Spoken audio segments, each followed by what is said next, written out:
Okay, so now I am ready to go ahead and join my two sides. So you can see that my cord has kept itself nicely coiled. I've got my slip knot here. So the first thing that I'm going to do before I join those is I'm going to take out that little adapter, and I'm going to go ahead and add my needle onto the left-hand side.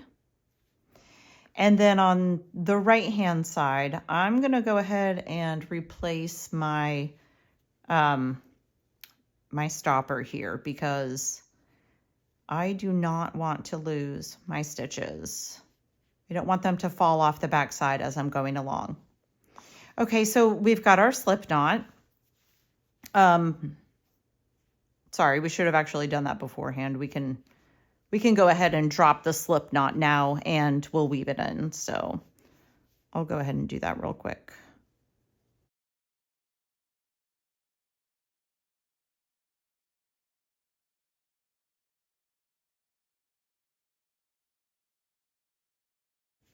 Okay, so our slip knot is off.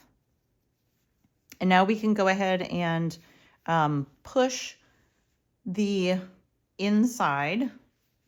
This is our bottom, right? Our provisional cast on side. We're just going to go ahead and push it right through the middle, give it a little straightening out, and then we can go ahead on our join.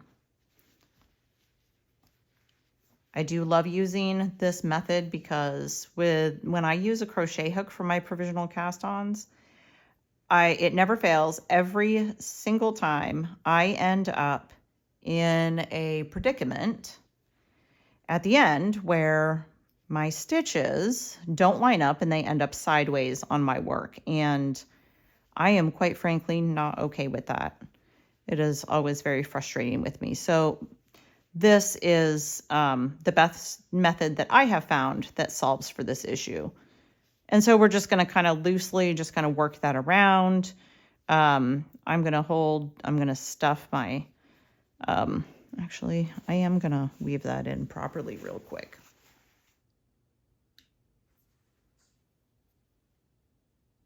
Okay, so now we're ready to join. Now we're actually ready to do the join. I just went ahead and I wove in my slip stitch real quick and just clipped it off so it's out of the way. I'm going to go ahead and feed my cord down in between, into the middle, not in that channel, but down into the middle just so it's kind of out of my way. Scooch my needles back, make sure that these two are lined up.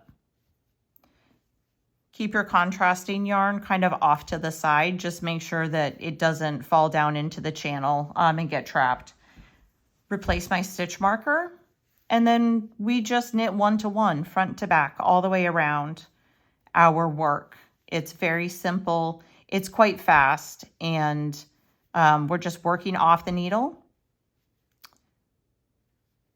on the back. And so when you get to the end, that last stitch is going to drop off your cord or your extra needle if that's what you're using.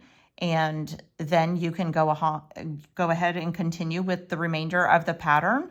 And that's all you need to do for joining the provisional cast on.